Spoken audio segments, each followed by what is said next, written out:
السلام عليكم. حابة أقدم لكم كيكة طيبة كتير وسهلة.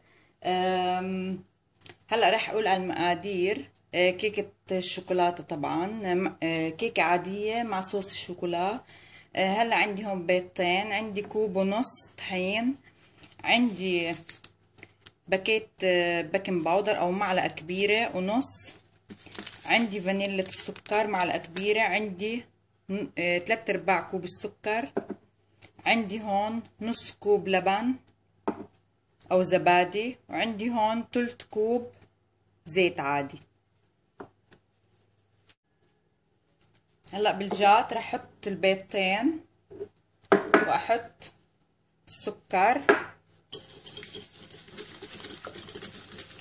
وفانيلة السكر واخلطهم مع بعض.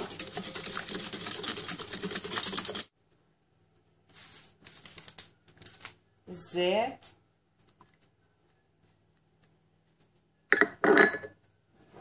واللبن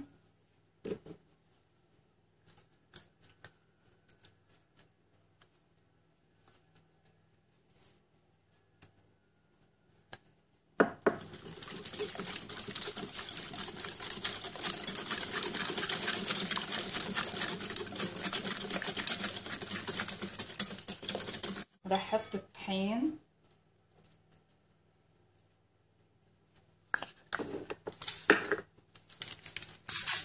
والبيكنج باودر.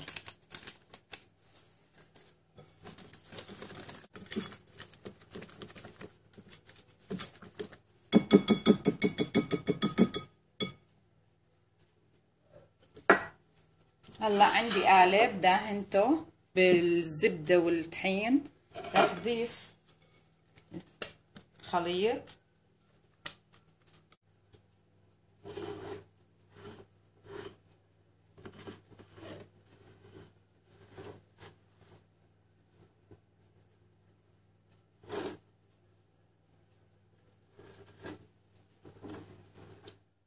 هلا رح احطها بالفرن على درجة حرارة 180، طبعا بالوسط، وانا محمية الفرن قبل هيك لمدة 20 دقيقة 25 دقيقة.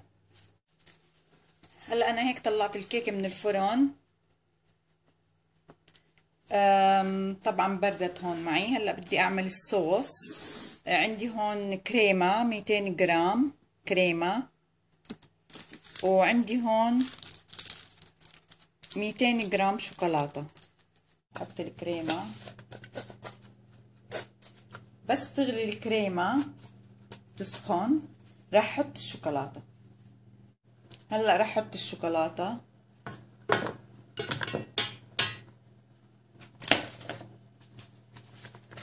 واشيلها عن النار واحرك لحتى تذوب مع الشوكولاتة.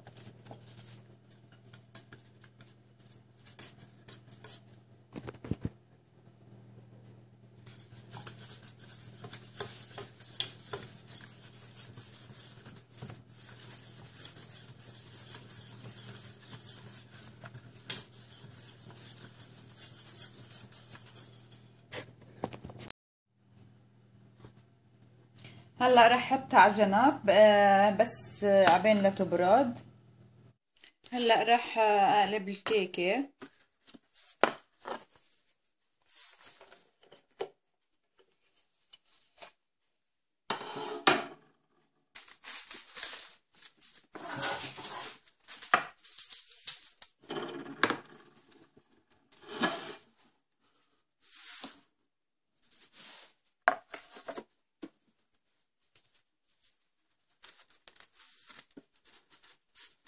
رح جيب الصوص. هلا رح احط الصوص.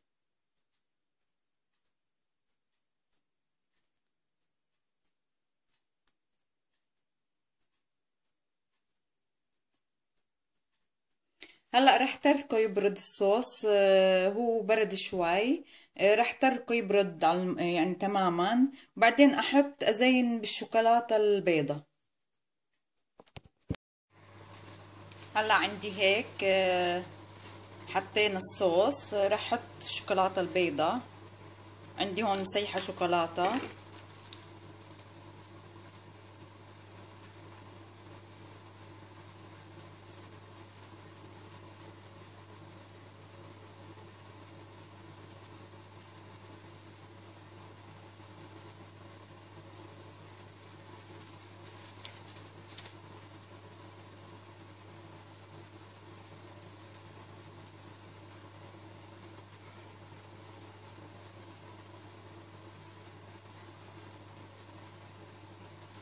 وهيك بتكون عندي جاهزة الكيكة.